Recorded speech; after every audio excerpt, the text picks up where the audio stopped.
నమస్తే, welcome to Leo. ఈరోజు మనతో ఉన్నారు సీనియర్ జర్నలిస్ట్ కనకదుర్గ వడ్లమణి గారు. మేడం నమస్తే. నమస్తే అండి. మేడం, మనం చూసుకుంటే అలేఖ్య చిట్టి పికిల్స్ సాధారణంగా ఎవరు బిజినెస్ వాళ్ళు చేస్తూ ఉంటారు, తను తగ్గట్టు ప్రమోషన్స్ కానీ అవి చేస్తుంటారు. కాకపోతే వీళ్ళకి కొంత ఎక్కువ ప్రమోషన్స్ ఏంటంటే ముందు నుంచే యూట్యూబ్లో ఉన్నారు కాబట్టి, యూట్యూబర్స్ కాబట్టి వాళ్ళకి చేస్తున్నటువంటి ఒక పికిల్స్ కానీ అవన్నీ కూడా బాగానే ప్రమోట్ చేసుకుంటున్నారు. ఇద్దరు సిస్టర్స్ కూడా నాకు తెలిసి యూట్యూబర్స్, ఒక సిస్టర్ మాత్రం పికిల్స్ పెడుతుంటుంది అని చెప్పి అలేఖ్య చిట్టి పికిల్స్ అని చెప్పేసి మనం చూస్తూ వస్తున్నాం. అయితే ప్రమోషన్స్ నిన్న మొన్నటిదాకా బాగానే జరిగాయి, కానీ హఠాత్తుగా ఎందుకు ఇంత వైరల్ అవ్వాల్సి వచ్చింది? ఎందుకంటే ఇప్పుడు ఎక్కడ యూట్యూబ్లో చూసినా సరే కనీసం పచ్చళ్ళు కొనే స్థితి కాదనేది అన్నట్టుగా కొంతమంది, నేను ఒక ఏమంటారు ఫన్నీ జోక్ ఒకటి విన్నాను. ఏంటంటే ఎవరో మెసేజ్ పెట్టారంట, సారీ నేను బతకడం ఇంకా కష్టం, ఎందుకంటే నేను పచ్చళ్ళు కూడా కొనలేనటువంటి పరిస్థితిలో ఉన్నాను, ఇంకా పచ్చళ్ళే కొనలేని ఇంకా నేను బతికేందుకు లాభం, సో నేను ఏదైనా చేసుకుంటాను సంథింగ్ ఏదో ఇట్లాంటి జోక్స్ మాత్రం బాగా పేరు. అమ్మాయి నువ్వు ఫోకస్ పెట్టు నీ కెరీర్ మీద. అంటే అసలు ఎందుకు స్టార్ట్ అయింది, ఎక్కడ స్టార్ట్ అయింది, ఏంటి అసలు ఎందుకు అలేఖ్య పికిల్స్ ఇంత వైరల్ అయ్యారంటే ఏం చెప్తారు మీరు? అంటే మనిషికి అహంకారం తలకెక్కితే ఒళ్ళుపై తెలియదు అంటారు. ఇప్పుడు సోషల్ మీడియా ఉన్నది మంచి చెడు రెండు జరుగుతున్నాయి, కాదని అంటల్లా. చెడు తొందరగా స్ప్రెడ్ అవుతుంది. మీరు చెప్పినట్టుగా ఒక ఏడాదిలో వీళ్ళు చాలా పైకి వచ్చేసారు. వాళ్ళ నాన్నగారు ఈ అలేఖ్య చిట్టి అనే ఒక పికిల్స్ కంపెనీ ప్రారంభించారు. వీళ్ళు కృష్ణా జిల్లాలో ఉంటారు. సో ముగ్గురు అక్క చెల్లెళ్ళు, ఇద్దరు అంతకుముందు రీల్స్ చేసేవాళ్ళు. ఆ రీల్స్ కూడా వాళ్ళు కొంచెం ఎక్స్పోజ్ చేస్తూ ఎక్కువ శాతం చేశారని విన్నాను నేను. అయితే ఈ పికిల్స్ టైంలో కూడా వాళ్ళు ఎక్స్పోజర్ కొంచెం ఎక్కువే ఉంది అన్నట్టుగా మనకి టాక్ వచ్చింది. అయితే వీళ్ళు వాళ్ళ నాన్నగారు పోయాక వాళ్ళు ఏం పెట్టారంటే ఒక వీడియో పెట్టారు. అప్పుడు ఇట్లా మా నాన్నగారు దీన్ని ప్రారంభించారంటే ఆయన అనుకోకుండా మరణించారు ఆకస్మికంగా. సో ఆయన చిన్న కర్మ పెద్ద కర్మ అయ్యాక మేము ఈ పికిల్స్ వ్యాపారాన్ని మేము చేద్దాం అనుకుంటున్నాము, ఎందుకంటే మేము ముగ్గురు అక్క చెల్లెళ్ళం కలిపి దీన్ని పైకి తీసుకురావాలనుకుంటున్నాము, మేము ఆర్థికంగా బలపడాలని. అందుకు మా నాన్నగారు మాకు చెప్పారు, ఈ వస్తువులు కొనే ఎవరైతే ఉంటారో మనుషులు, వాళ్ళు మనకి దేవుళ్ళు, ప్రతి కస్టమరు మనకి దేవుడు. కాబట్టి కస్టమర్ని నువ్వు దేవుడిగా భావించు, కస్టమర్లే మాకు దేవుళ్ళు అని వాళ్ళు ఒక వీడియో రిలీజ్ చేశారు. సో అది ప్రజల్లోకి వెళ్ళింది. తర్వాత అదొకటే కాకుండా వీళ్ళు చూడడానికి కూడా అందంగా ఉంటారు కాబట్టి, ప్లస్ ఆ పికిల్స్ అందరికీ నచ్చాయి కాబట్టి వీళ్ళ వ్యాపారం 3 పువ్వులు 6 కాయలుగా సాగుతుంది. ఈ మధ్యలో ఇంకొక వీడియో వచ్చింది మీకు. వీళ్ళు పొట్టి బట్టలు వేసుకుని వీళ్ళు వీడియోస్ చేస్తుంటే ఎవరో ఒక కమెంట్ పెట్టారు, ఏంటి మీ నాన్నగారు మరి మీకు చెప్పలేదా ఇలాంటి బట్టలు వేసుకోవద్దని అని. అంటే వెంటనే డాష్కి మా నాన్నగారు సమాధానం చెప్పక్కర్లేదన్నారు, ప్రతి డాష్కి మా నాన్నగారు సమాధానం చెప్పక్కర్లేదన్నారు అని పెట్టింది. అంటే అప్పటికే యాటిట్యూడ్ మారిందనమాట. అంటే ఏంటి, నీకు ఇప్పుడు కింద మీరు కమెంట్స్ చూసారంటే మీరు పొట్టి బట్టలు వేసుకుంటున్నారు కాబట్టి మేము కమెంట్ చేస్తున్నాం అని వాళ్ళు అంటున్నారు. ఇప్పుడు మీరు అనొచ్చండి దుస్తులు వాళ్ళ ఇష్టం కదండి అని. ఎవరం కాదని అనమండి, దుస్తులు వాళ్ళ ఇష్టమే. కాకపోతే దేశాన్ని బట్టి, ప్రాంతాన్ని బట్టి, భౌగోళిక పరిస్థితులను బట్టి మన దుస్తుల ఎంపిక అనేది ఉంటుంది. ఎందుకంటే ఇక్కడ భారతదేశంలో, అంటే గతంలో దీని మీద చాలా చర్చలు జరిగాయి, అందుకని నేను మాట్లాడుతున్నా. భారతదేశం కండిషన్ బట్టి, భౌగోళిక పరిస్థితులను బట్టి, వాతావరణాన్ని బట్టి ఇక్కడ తొందరగా రియాక్షన్స్ ఉంటాయి బాడీలో. That's what I heard, I don't know how far it is true.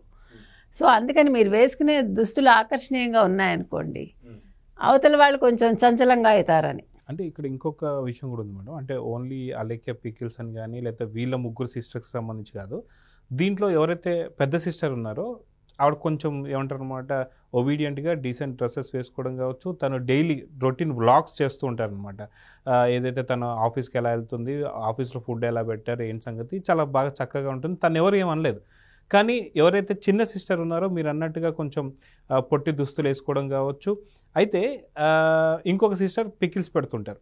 వాస్తవాన్ని మీరు చెప్తున్నట్టుగా పెద్ద సిస్టర్ని అయితే ఎవరు ఏమనలేదు, కానీ చిన్న సిస్టర్ ఎవరైతేనో కొంత పొట్టి దుస్తులు వేసుకోవడం, అది కాక నాకు తెలిసి వీళ్ళ ఓన్ సిస్టర్ కాదు, కజిన్ సిస్టర్ అనేది నేను విన్నట్టు, నాకు అంతగా ఐడియా లేదు. అయితే ఇక్కడ జరుగుతున్నటువంటి సందర్భంలో చిన్న సిస్టర్కే ఎక్కువ కామెంట్స్ వస్తాయి, కానీ పెద్ద సిస్టర్కి ఎప్పుడు కామెంట్స్ పెట్టలా ఎవరు. ఎందుకంటే చూసేటువంటి ఒక వాళ్ళ దృష్టి కూడా అందరిది ఒకే రకంగా ఉండాలని లేదు కాబట్టి పెద్ద సిస్టర్కి వచ్చినటువంటి ఒక కామెంట్స్ కానీ ఎప్పుడు కూడా చాలా పొలైట్గా వస్తుంటాయి. తను కూడా అంతకుముందు స్పెట్స్ పెట్టేది, పలానా దగ్గర నేను ఇట్లా లెన్స్ తీసుకున్నాను, చాలా చాలా చెప్పింది. చాలామంది తనకు ఫాలోవర్స్ కూడా ఉన్నారు. కానీ ఎప్పుడు కూడా మంచిని మంచిలాగా చూస్తున్నారు యూట్యూబర్స్, చెడుని చెడులా చూస్తున్నారు. ఎగ్జాక్ట్లీ 100 మందిలో లేదా 1000 మందిలో ఎవరో ఒక్కళ్ళో ఇద్దరు ఇలాంటి పెట్టేవాళ్ళు, వాళ్ళ దృష్టి అంతా అలా అదే ఉంటుంది కాబట్టి అది వేరు. కానీ చిన్న సిస్టర్కి వచ్చేటువంటి ఒక ఏదైతే ఉంటుందో అవన్నీ కొంత వల్గర్గా కొంచెం డిఫరెంట్గా ఉంటాయి. నేను అనేది అదేనండి. ఇప్పుడు మీకు ఒకసారి ఒక వల్గర్ కామెంట్ వచ్చింది అనుకుందాం, అప్పుడు మీరు ఏమనుకుంటారు, ఇదేంటి ఇలా పెట్టారు, నేను మార్చుకోవాలి కదా నన్ను నేను అనుకోవచ్చు. అలా అందరూ అనుకోవాలని లేదు. ఈ మధ్య కాలంలో ట్రెండ్ కనుక మీరు గమనించారంటే, ఇప్పుడు మీరు ఒక వీడియో చేస్తారండి, మీరు దేశాన్ని తిడతారు, లేదు మోదీ గారిని తిడతారు, ఓకే బీజేపీని తిడతారు, చంద్రబాబు నాయుడుని తిడతారు, లోకేష్ని తిడతారు, అది ట్రెండింగ్లోకి వచ్చేయాలి. కానీ కింద మిమ్మల్ని ఎవరు తిట్టు కమెంట్స్ పెట్టకూడదు. మీకు అర్థమైందా? అంటే ఎవడి మనోభావాలు దెబ్బతిన్నా వాడు రెస్పాండ్ అవ్వకూడదు. మీకు అందరూ కూడా అబ్బాబలే చేసావని మెచ్చుకోవాలి, లేదంటే మీ మనోభావాలు దెబ్బతింటాయి.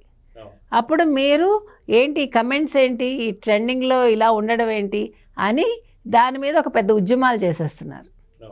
దానికి కుహనా మేధావులో లేకపోతే మేధావులో వాళ్ళు సపోర్ట్ చేసేస్తున్నారు. మీకు అర్థమైందా? ఇది ఇప్పుడు చాలా ఎక్కువగా జరుగుతుంది. నేనంటాను సోషల్ మీడియా ఉన్నది మంచిగా వాడుకోండి. ఓకే మీరు తిట్టారా తిట్టండి, తిట్టిన దానికి ఎవడైనా కమెంట్ పెడితే మీరు కమెంట్ని ఎందుకు పట్టించుకుంటున్నారు? మరి మీరు తిట్టినప్పుడు వాడు బాధపడతాడుగా. అంటే మీరు తిట్టచ్చా, తప్పులేదు. ఇప్పుడు ఇది వితండవాదం కిందకు వస్తుందా రాదా? ఇప్పుడు జరుగుతున్నది ఇదేనండి. సో ఇప్పుడు మీరు చెప్పినట్టుగా ఈ అలేఖ్య చిట్టి ఎవరైతే ఉన్నారో మధ్యలో అమ్మాయి, ఆ అమ్మాయే ఈ కమెంట్ పెట్టి ఉండొచ్చు. ఎందుకంటే ఫస్ట్ కమెంట్ చేసిన వాయిస్ ఇప్పుడు ఈ లాస్ట్ కమెంట్ చేసిన వాయిస్ ఒకటే కాబట్టి తనే కమెంట్ చేయొచ్చు. ఇక్కడ ఏం జరిగింది, మీరు అన్నట్టుగా ఒక కస్టమరు మీ హాయ్ చెప్పాడు, చెప్తే అది ఆటోమేటిక్గా వాళ్ళ మొత్తం వచ్చేస్తాయి, మీకు వాళ్ళ పికిల్స్ లిస్ట్ వస్తుంది, రేట్లు వస్తాయి.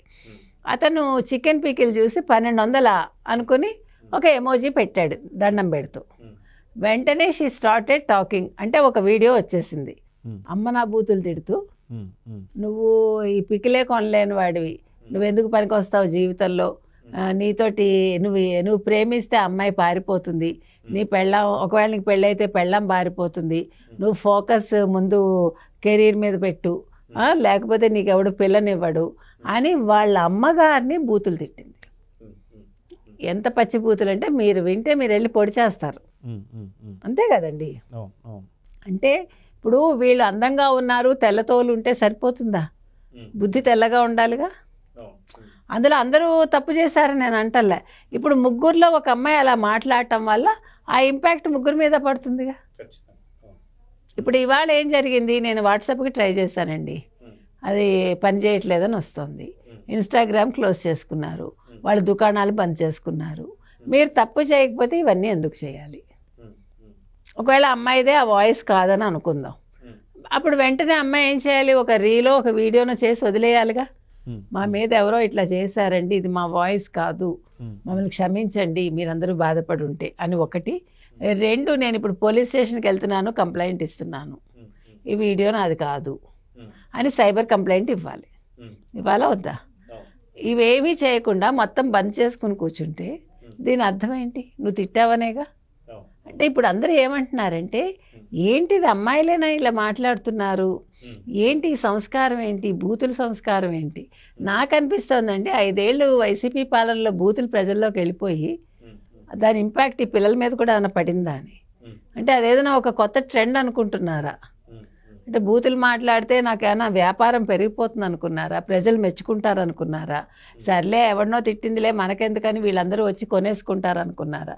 ఒక సందేహం వచ్చింది. అంటే సాధారణంగా ఇలాంటి ఏదైతే నేను కూడా ఆడియో విన్నాను, తను ఏదైతే హాయ్ అని పెట్టినటువంటి కస్టమర్కి వచ్చిన రేట్లకి మీరు అన్నట్టుగా ఎమోజీ పెట్టడం, దండం ఎమోజీ పెట్టి వామ్మో ఇంత రేట్లా అంటే తను మీరు అన్నట్టుగా అన్నీ కూడా చెప్పడం ఇవన్నీ చూశాను, విన్నాను. నేను ఆడియో అయితే పెట్టింది. ఆడియోలో కూడా లాస్ట్కి వచ్చేసరికి లాభాష మాట్లాడుతూ మరీ అంత అమ్మాయిలు, అది కూడా సరే అమ్మాయిలు అంటే కొంతమంది క్యాజువల్ గా తీసుకునే అవకాశం ఉంటుంది, అది వేరు. కానీ ఒక కస్టమర్ అయ్యండి, ఇందాక మీరు అన్నట్టుగా వాళ్ళ తండ్రి మన కస్టమర్లు దేవుడితో సమానం అని చెప్పేసి అన్నప్పుడు అటు తండ్రికి వాల్యూ లేదు, లేదా వాళ్ళ తల్లిదండ్రులు ఎలాంటి నేర్పించారనేది ఇంకొక ఎత్తు అయితే, ఇంకొకటి ఏంటంటే లాభాష అది ఒక మగ పిల్లవాడితో మాట్లాడడం, అంటే మీ ఫ్రెండ్స్లో మీరు పర్సనల్గా మాట్లాడుకోవడం వేరు, కానీ ఒక కస్టమర్ని ఈ రకంగా నువ్వు చూస్తున్నావు అసలు ఇది అర్థం లేదు కదండి. ఇప్పుడు ఇంకొక మాట కూడా చెప్పచ్చు అమ్మాయి, 1200 అంటే మీ నాణ్యత బాగుంటుందండి, మాది మీకు రేట్ ఎక్కువ అనిపిస్తే మాది 5 స్టార్ రేట్లు ఉంటాయి, మీరు కావాలంటే టేస్ట్కి ఒక పావు కిలోనే ఎంతో కొనుక్కొని చూడండి, మీకు నచ్చకపోతే వేరే బ్రాండ్స్ ట్రై చేసుకోండి అని చెప్పచ్చు. చాలా మంది ఇప్పుడు వాస్తవం చెప్పండి, వీళ్ళు ప్రమోషన్ చేస్తున్నట్టు అలేఖ్య పికిల్ సంబంధించి చాలా మంది, కొంతమంది యూట్యూబర్స్ కూడా తీసుకొని ట్రై చేసిన తర్వాత ఈ పికిల్ అంత నాణ్యతగా లేదు, అంత బాగాలేదు అని చెప్పి చాలా వీడియోస్ వస్తున్నాయి. సో వాళ్ళందరికీ కూడా ఇలాంటి సమాధానం చెప్తారా అంటే ఏం చెప్తారు? ఇచ్చే ఉండొచ్చు, మనకు తెలియదు. ఇప్పుడు వాళ్ళు ఏం మాట్లాడారు వ్యక్తిగతంగా మనకు తెలియదు, వాళ్ళని కూడా అమనాభూతులు తిట్టుంటారు, సందేహం లేదు. అంటే ఒక ఆడపిల్లలు ఇలాంటి పదాలు వాడొచ్చా? ఇక్కడ మహిళగా మీరు మహిళగా ఎవరు మాట్లాడటం నేను ఖండిస్తానండి, ఆడైనా మగైనా ఒకటే. కాకపోతే మీరు అన్నట్టుగా ఆడపిల్లల్ని చూడగానే వీళ్ళు ఇలా మాట్లాడతారా అంటే మనం తట్టుకోలేం, అంటే వాళ్ళని మనం ఒక మర్యాదగా ఊహించుకుంటాం కదా. అంటే ఇప్పుడు ఇదొక ఫ్యాషను, బూతులు మాట్లాడడమే కల్చరు, హైఫై కల్చర్ అనుకుంటే నేనేం చేయలేను. ఎందుకంటే సొసైటీలో సాఫిస్టికేషన్ అంటే బూతులు మాట్లాడడం అనే ఒక కల్చర్ పెరిగితే మాత్రం అది ఖండించాలండి ఎవరైనా, అది చాలా తప్పు. మీరు కనుక చూసారంటే ఈ స్కూల్స్ ఉన్నాయి కదా, ఇప్పుడు వీటిని ఏమంటారు, నారాయణ, అదేంటి చైతన్య, ఇక్కడ నేను విన్నది ఏంటంటే బూతులు మాట్లాడతారు అక్కడ పిల్లలు, అబ్బాయిలు వాళ్ళు అని నేను విన్నాను. అది ఎంతవరకు నిజమో నాకు తెలియదు. నేను ఇంతకుముందు గతంలో చాలామంది దగ్గర అది విన్నా, ఈవెన్ అమ్మాయిలే చెప్పారు మా క్లాస్లో పిల్లలు ఇలా మాట్లాడతారు అని. అంటే నేను అన్నా మరి అప్పుడు మీరు ఎందుకు ఖండించారంటే మేమేం చేయలేమా అంటే అది టీచర్స్ కూడా ఏమనరు అని. కాబట్టి ఈ కల్చర్ ఎక్కడి నుంచి వస్తుందో మీకు ఆ రూట్ కాజ్ తెలుసుకుని అక్కడి నుంచి ఖండించుకుంటూ రావాలి. ఇది ప్రభుత్వం బాధ్యత కూడానండి, ఎందుకంటే ప్రభుత్వాలు ప్రైవేట్ స్కూల్స్కి మీరు అలా విచ్చలవిడిగా ఇచ్చేయకుండా permissions you have to control. మీరు గవర్నమెంట్ స్కూల్స్ని ప్రైవేట్ స్కూల్స్కి ధీటుగా మీరు మార్చి పిల్లల్ని అక్కడ పెట్టి వాళ్ళకి, ఇప్పుడు చంద్రబాబు నాయుడు గారు చెప్పినట్టు ఒక చాగంటి వారిని పెట్టారు కదా, అట్లాగే ఇప్పుడు ఎవరు గరికపాటి వారిని అడిగారు కదా, వాళ్ళకి నేర్పించండి, మీరు విలువలు నేర్పించండి అని. సో మోరల్ వాల్యూస్ ఎట్లా నేర్పించమన్నారు, ఈ ప్రైవేట్ స్కూల్స్ మీరు బంద్ చేసి ఈ ప్రభుత్వ స్కూల్స్లోనే మంచి ఇంగ్లీష్ మీడియం స్కూల్స్ పెట్టి, బోత్ తెలుగు ఎలాగా ఒక సబ్జెక్ట్ ఉండాలి, దేవుడు కాదన్నాడు. సో ఆ లెవెల్కి మన విద్యాశాఖ మంత్రి నారా లోకేష్ గారు దీని మీద దృష్టి పెట్టాలని నేను అడుగుతున్నానండి సిన్సియర్గా. It's my request. ఎందుకంటే భాష అనేది ఇలా చీప్గా అయిపోయి, అంటే ఇంక మనిషితో మాట్లాడుకోవటానికి సిగ్గుపడే స్టేజ్కి మనం వస్తున్నామంటే ఇది ఖండించాల్సిన అంశం అండి. కాబట్టి ఇవాళ ఈ పికిల్స్ ఏవైతే ఉన్నాయో అలేఖ్య చిట్టి అనే పికిల్స్ని మాత్రం ఎవరు ఇంక మీదట మీరు ప్రమోట్ చేయకండి, కొనకండి. ఎందుకంటే మనుషులకు సంస్కారం లేనప్పుడు, ఇప్పుడు మీకు ఇంకొక విషయం అండి, ఒక్క మాట చెప్తాను నేను. ఇప్పుడు అమ్మ వంట చేసేటప్పుడు మనసు పెట్టి చేస్తుంది, మేము కూడా వంట చేసేటప్పుడు అది బాగా రావాలి అని మనసు శుద్ధంగా పెట్టుకుని చేస్తాం మనం. కాబట్టి అప్పుడు ఆ టేస్ట్ అనేది వస్తుంది. ఇప్పుడు నీకు అమ్మ చేయొచ్చిందే అంటారు, అంటే వంట చేయడంలో, లేదు నీకు మన వంశపారంపర్యం చేయొచ్చింది అంటారు. ఎందుకు వస్తుంది? చేసేటప్పుడు మీ ఆలోచనలు మంచిగా ఉంటే దాని ప్రభావం ఆ ఫుడ్ మీద పడుతుంది అంటారు. తినే దాని మీద కూడా, జీర్ణం మీద కూడా అది ఉంటుంది. ఇప్పుడు ఇది ఎవరైనా ప్రెగ్నెంట్ అయ్యారనుకోండి, ఆలోచనలు మంచిగా పెట్టుకొని ఎందుకంటారు, అవి పుట్టబోయే పిల్ల మీద పిల్లాడి మీద పడతాయి కాబట్టి. సో అదేవిధంగా మనం చేసే వంట మన ఆలోచనలు బట్టి దానికి ఒక రుచి వస్తుంది అంటారు. మరి అలాంటప్పుడు వీళ్ళు ఇలాంటి వక్ర ఆలోచనలు ఉండి ఇలాంటి బూతు సంస్కారం ఉన్నప్పుడు ఆ పికిల్స్ రుచిగా ఎందుకు ఉంటాయండి? ఖచ్చితంగా ఉండవు. కాబట్టి నేను ఒకటే చెప్తా, వాళ్ళంతటా వాళ్ళు బయటకు వచ్చి వాళ్ళు సారీ చెప్పి, వాళ్ళు ఒకవేళ తప్పు చేయకపోతే మేము చేయలేదని ప్రూవ్ చేసుకుంటే దెన్ పీపుల్ కెన్ థింక్, అప్పుడు మేము కొనాలా వద్దా, లెట్ దెమ్ థింక్. అదర్వైజ్ ఇటువంటి పికిల్స్ కొనొద్దండి. అసలు ఇలాంటి సోషల్ మీడియాలో ఇలాంటి వీడియోస్ చేసే వాళ్ళని దయచేసి ఎవరు ప్రమోట్ చేయొద్దని మనం ఈ సందర్భంగా కోరుతున్నాం. సో చూద్దాం మేడం, మొత్తానికి అలేఖ్య పికిల్స్ వారు ఏం చేస్తారు, నెక్స్ట్ భవిష్యత్తులో ఎలాంటి స్టెప్ తీసుకుంటారో చూద్దాం. మరి నమస్తే.